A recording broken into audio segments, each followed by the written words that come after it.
Hello friends, hi, नमस्कार, welcome to my YouTube channel let's do and learn. Guys, आज के इस video में बात करने वाली हूँ ईवीएस सब्जेक्ट के बारे में और ये हमारा सीटेट के लिए वीडियो है।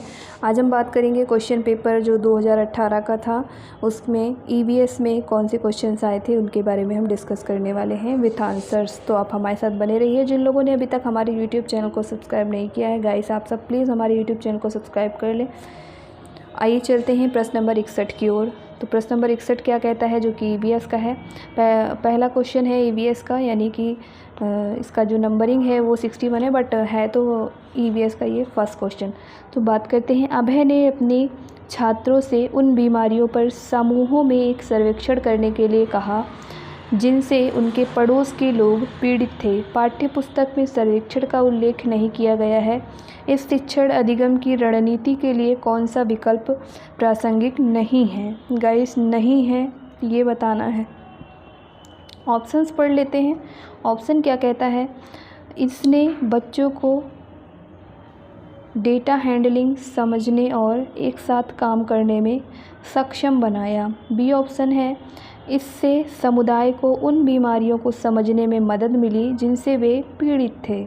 सी ऑप्शन है, इसने समुदाय के साथ बातचीत करने का अवसर प्रदान किया। डी ऑप्शन है, इससे बच्चों को वास्तविक जीवन के साथ सीखने में मदद मिली। तो यहाँ पर जो सही उत्तर होगा वो हमारा बी वाला उत्तर सही होगा। इससे समुदाय को उन बीमारियों को समझने में मदद मिली जिनसे वे पीड़ित थे, यानी वे सर्वेक्षण के थ्रू उनको जानकारी मिली।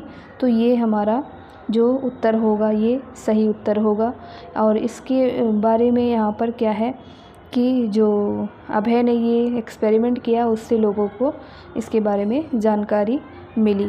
आइए चलते हैं प्रश्न नंबर 62 की ओर। गाइस, प्रश्न नंबर 62 थोड़ा सा बड़ा है, इसलिए ध्यान से पढ़िएगा। आपातकालीन परिस्थितियों के बारे में बात करने के लिए प्रिया ने बच्चों के अनुभव पूछे और जब उन्हें कभी आपात स्थिति का सामना करना पड़ा। तो प्रिया ने क्या किया, एक क्वेश्चन पूछा बच्चों से कि आपने कभी आपातकालीन स्थिति का सामना किया। बच्चों ने आग, बिजली के झटके, सड़क दुर्घटना के साथ अपने अनुभव सुनाए। उन्होंने प्रश्न पूछे, उनकी मौजूदा समझ का आकलन किया, समाचार पत्रों से सड़क सुरक्षा विज्ञापनों जैसे संसाधनों का उपयोग करके सुरक्षा पहलुओं की पर चर्चा की और क्रमशः आग और बिजली के झटके पर सुरक्षा दिशा निर्देशों पर चर्चा के लिए एलपीजी और इलेक्ट्रिक बिल का इस्तेमाल किया। प्रिया द्वारा अपनाया गया सबसे उपयुक्त दृष्टिकोण कौन सा है? आइए इसके लिए ऑप्शंस समझ लेते हैं। पहला है अन्वेषण दृष्टिकोण, दूसरा है मानववादी दृष्टिकोण, तीसरा ऑप्शन है संज्ञानात्मक दृष्टिकोण और चौथा ऑप्शन है अनुभवात्मक अधिगम दृष्टिकोण। तो यहाँ पर जो सही उत्तर होगा वो क्या होगा, तो वो होगा हमारा अन्वेषण दृष्टिकोण। यानी आपातकालीन स्थिति की बात करें तो यहाँ पर बच्चों से जो आपातकाल के अनुभव पूछे गए ये हमारा अन्वेषण दृष्टिकोण यानी कि अन्वेषण दृष्टिकोण के अंतर्गत आएगा। आइए चलते हैं प्रश्न नंबर 63 की ओर। और प्रश्न नंबर 63 क्या कहता है, तो प्रश्न नंबर 63 कहता है कि समुदाय एक महत्वपूर्ण शिक्षण और अधिगम संसाधन है। समुदाय एक महत्वपूर्ण शिक्षण और अधिगम संसाधन है क्योंकि ऑप्शन है इसके लिए, प्रश्न के लिए। पहला ऑप्शन है, यह वास्तविक परिस्थिति में सीखने का अवसर प्रदान करता है। दूसरा है, कोई भी समुदाय में उपलब्ध समस्त ज्ञान को बिना आलोचना के स्वीकार कर सकता है। यह सस्ता और सुलभ है।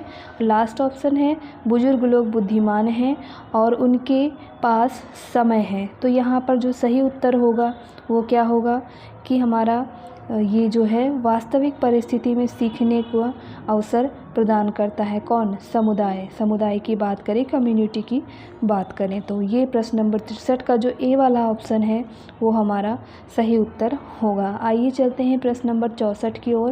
प्रश्न नंबर 64 कहता है कि ईवीएस शिक्षण अधिगम में कक्षा में प्राप्त अधिगम को विद्यालय के बाहर के जीवन से जोड़ने और इसे समृद्ध करने का तात्पर्य है। पहला है पूर्ण विद्यालय दृष्टिकोण, दूसरा है पाठ्यचर्या से बाहर जाना, तीसरा है पाठ्य पुस्तकों से बाहर जाना, चौथा है वैश्विक पर्यावरणीय मुद्दों और चिंताओं को पाठ्य पुस्तक से लिंक करना। तो इसका जो सही उत्तर होगा वो क्या होगा, सी वाला उत्तर यहाँ पर सही होगा, क्योंकि पाठ्य पुस्तक से बाहर जाना है पर क्या होगा, ईवीएस क्या होता है कि आप बाहर के आसपास के जो समुदाय हैं, आसपास का जो कम्युनिटी है, जो हमारा एटमॉस्फेयर है, जो हमारा एनवायरनमेंट है, उससे हम क्या करते हैं, बाहर सीखते हैं। यही हमारा रियल लाइफ से जोड़ने वाली बात जो कही गई है एनसीईआरटी द्वारा, एनसीएफ द्वारा, वो हमारा यहाँ पर कवर होता है। आइए चलते हैं प्रश्न नंबर 65 की ओर। प्रश्न नंबर 65 क्या कहता है, तो प्रश्न नंबर 65 कहता है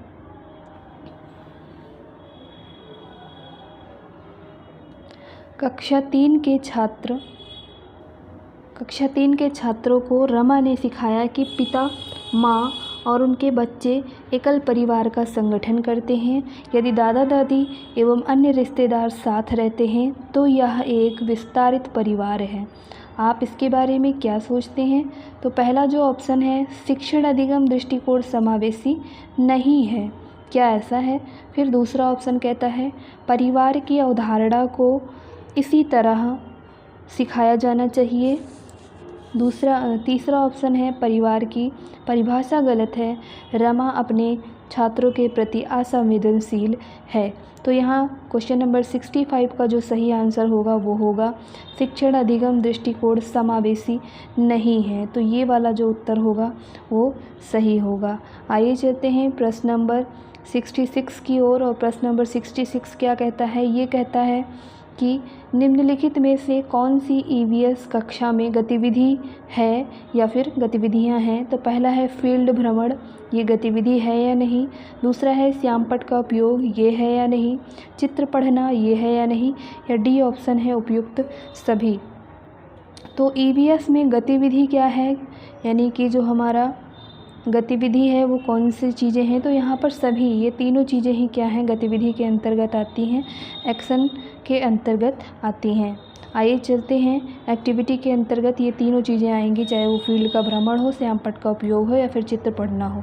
क्वेश्चन नंबर 67 की ओर चलते हैं। क्वेश्चन नंबर 67 क्या कहता है, तो ये कहता है कि पर्यावरण अध्ययन पाठ्यक्रम बच्चों की समग्र शिक्षा का कारण बन सकता है। यदि यह है तो क्या है?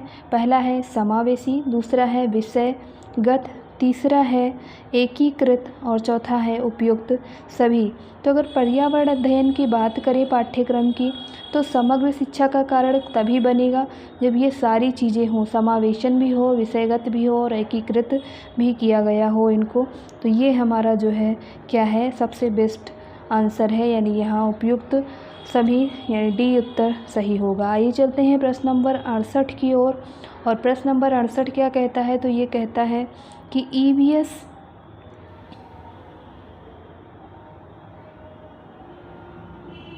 थोड़ा सा छोटा कर देती हूँ ताकि आपको सारे ऑप्शंस एक साथ दिख जाएं। तो यहाँ पर बात करें, ईवीएस पाठ्य पुस्तक में सपेरों पर एक अध्याय है।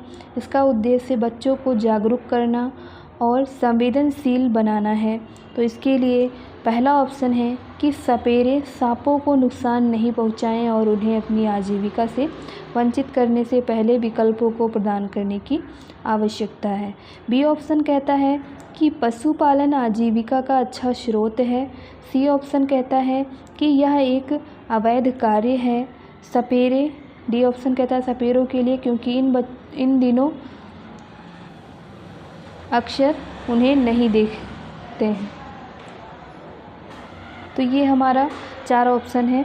4 ऑप्शंस में से जो राइट आंसर है वो कौन सा है, तो वो है हमारा ए वाला।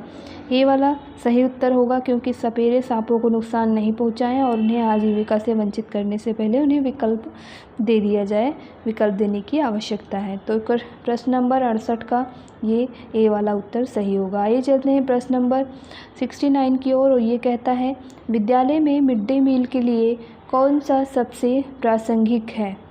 तो पहला ऑप्शन है यह उन बच्चों के लिए है जो विद्यालय में खाली पेट आते हैं। बी ऑप्शन है, यह शिक्षण अधिगम के बहुत ही मूल्यवान समय को बर्बाद करता है। सी ऑप्शन है, शिक्षण अधिगम के साथ इसका कोई लेना देना नहीं है। डी ऑप्शन है, यह ईवीएस शिक्षण अधिगम के लिए एक अच्छा शिक्षण अधिगम का अवसर है। तो ये जो प्रश्न नंबर 69 है, इसका जो सही उत्तर होगा वो हमारा डी वाला होगा कि यह ईवीएस शिक्षण अधिगम के लिए एक अच्छी शिक्षा अधिगम का अवसर है। तो ये वाला हमारा सबसे सही उत्तर होगा। आइए चलते हैं प्रश्न नंबर 70 की ओर। और प्रश्न नंबर 70 क्या कहता है? ये कहता है कि पर्यावरण अध्ययन के संदर्भ में बोझ के बिना सीखना क्या बताता है? तो बोझ के बिना सीखना क्या बताएगा? पहला है, अबोध का भार कम करने की ज़रूरत है। दूसरा है, ईवीएस पाठ्यक्रम को आधा कम करने की ज़रूरत है। तीसरा है, स्कूल बैग का वज़न कम करना। चौथा है, ईवीएस पाठ्य पुस्तकों में अध्यायों की कम संख्या। तो यहाँ पर जो सही उत्तर होगा वो होगा हमारा अबोध का भार कम करने की यहाँ पर क्या है? ज़रूरत है। ये हमारा सही उत्तर होगा, बोझ के बिना का यही मतलब है। आइए चलते हैं प्रश्न नंबर 71 की ओर। और प्रश्न नंबर 71 क्या पूछता है? ये कहता है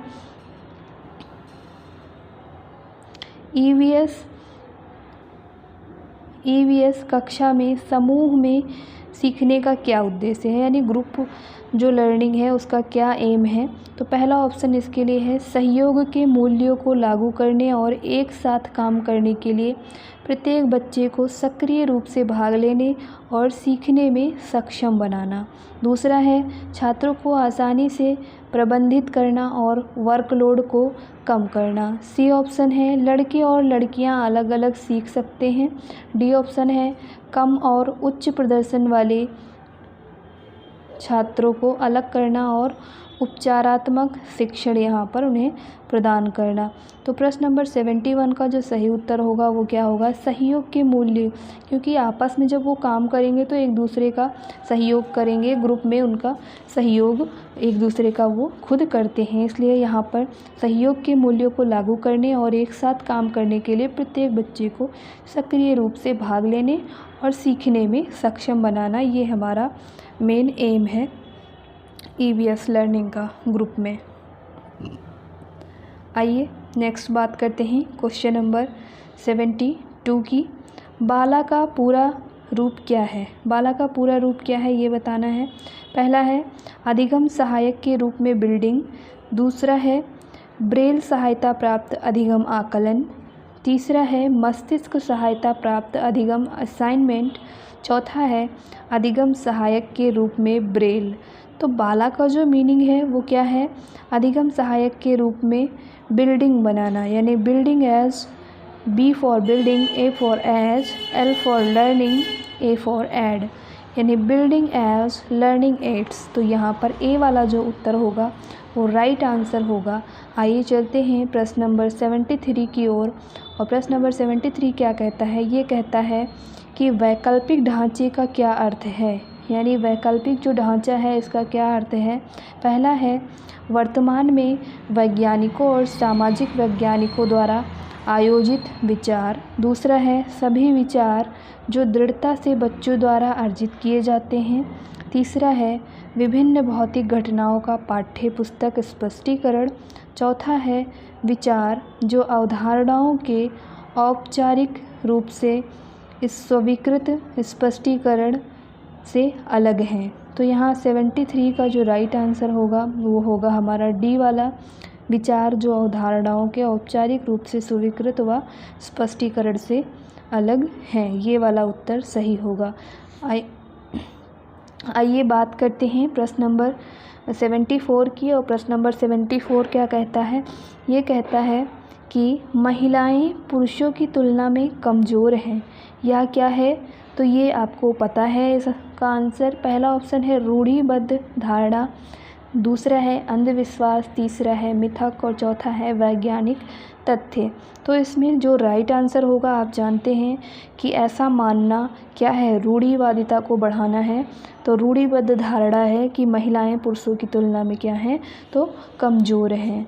आइए चलते हैं प्रश्न नंबर 75 की ओर। और प्रश्न नंबर 75 कहता है कि भारत में बिहार के सापेक्ष जम्मू कश्मीर और गोवा की स्थिति क्या है।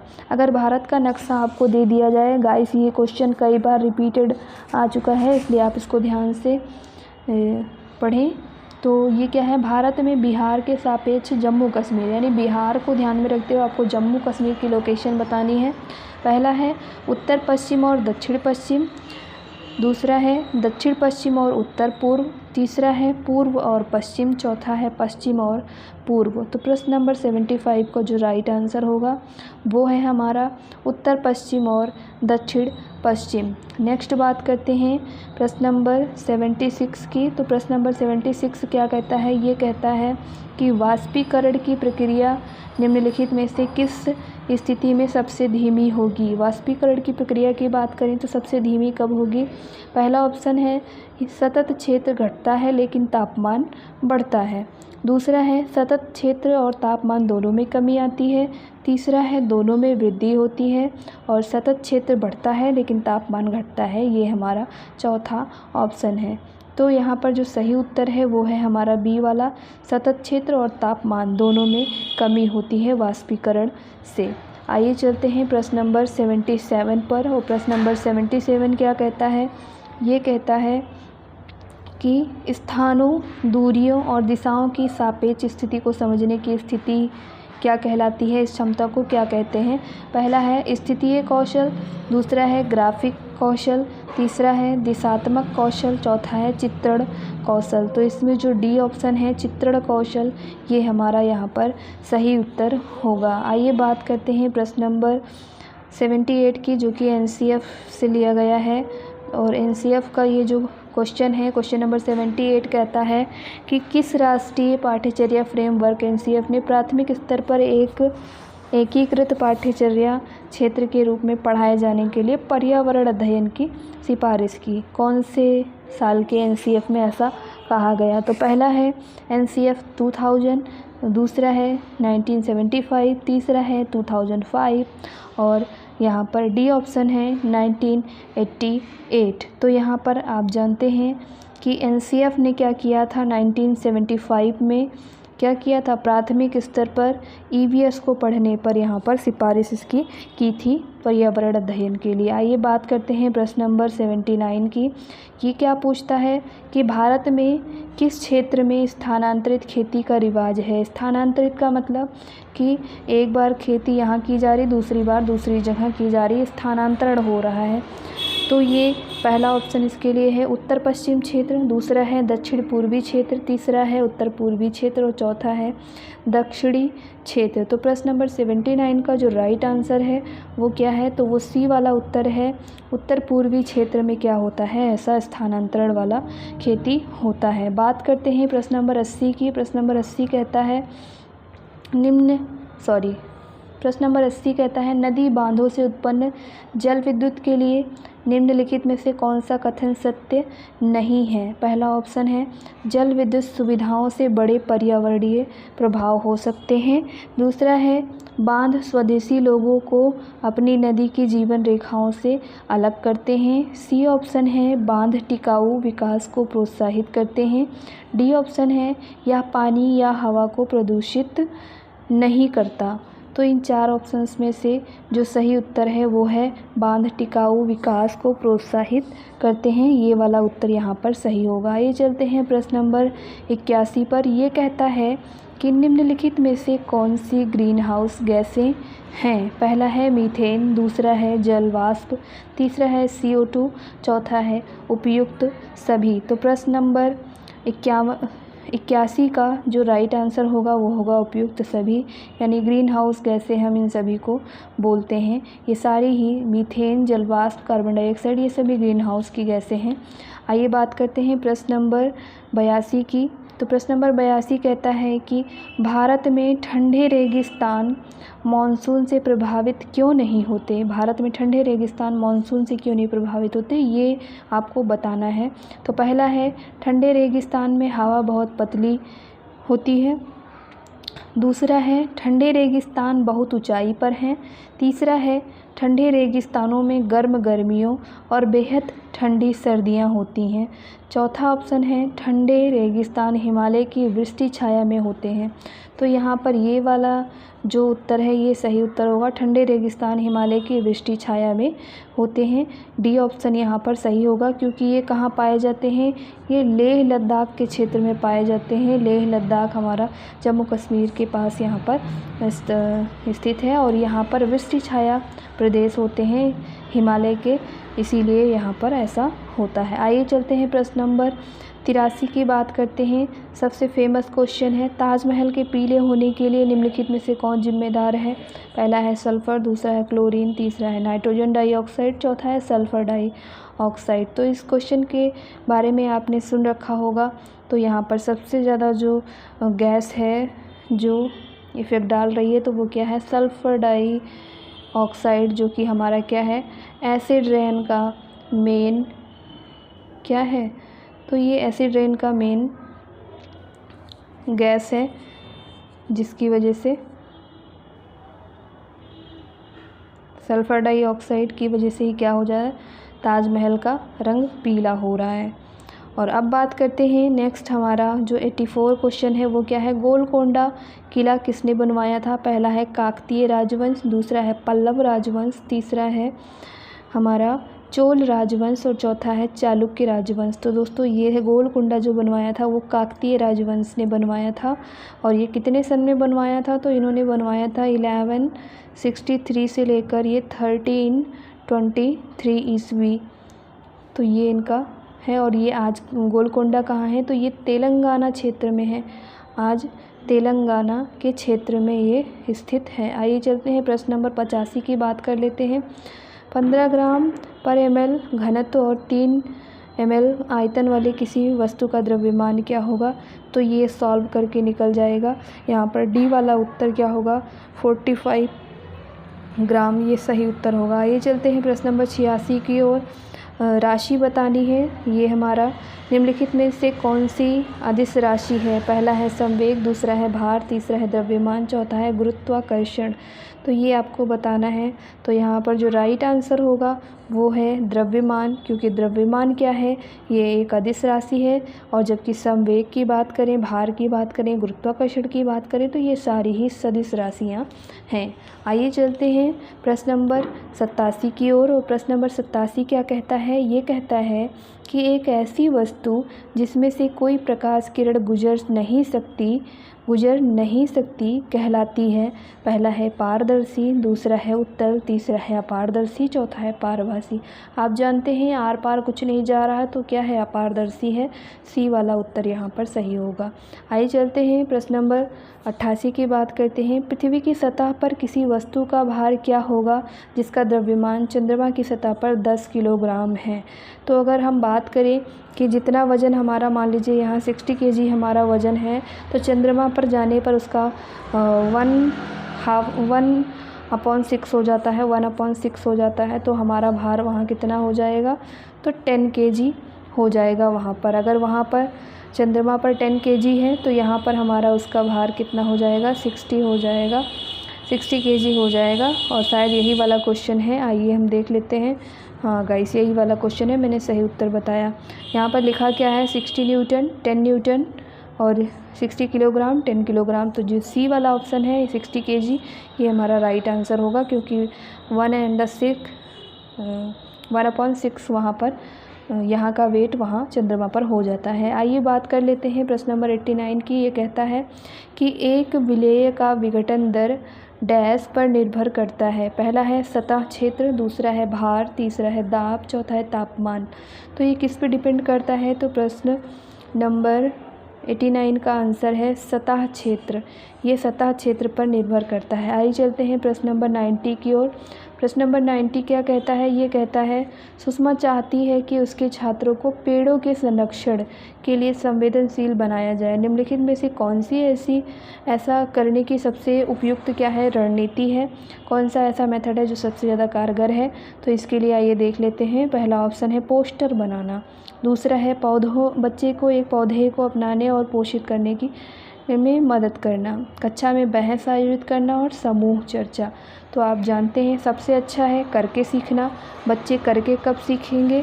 जब वो खुद से करेंगे। तो बच्चों को एक पौधे को अपनाने और उनको पोषित करने में मदद करना। तो ये हमारा सही उत्तर हो गया। उम्मीद करती हूँ आपको आज का ये सेशन समझ में आया होगा। कोई भी क्वेरी हो, कोई भी क्वेश्चंस हो तो आप हमें अपने कमेंट के थ्रू इन्फॉर्म करें। कमेंट करके हमें ज़रूर बताएं। और वीडियो अच्छी लगी हो तो वीडियो पर लाइक करें, अपने दोस्तों को शेयर करें और ज़्यादा से ज़्यादा मात्रा में हमारे चैनल के साथ बने रहने की कोशिश करें।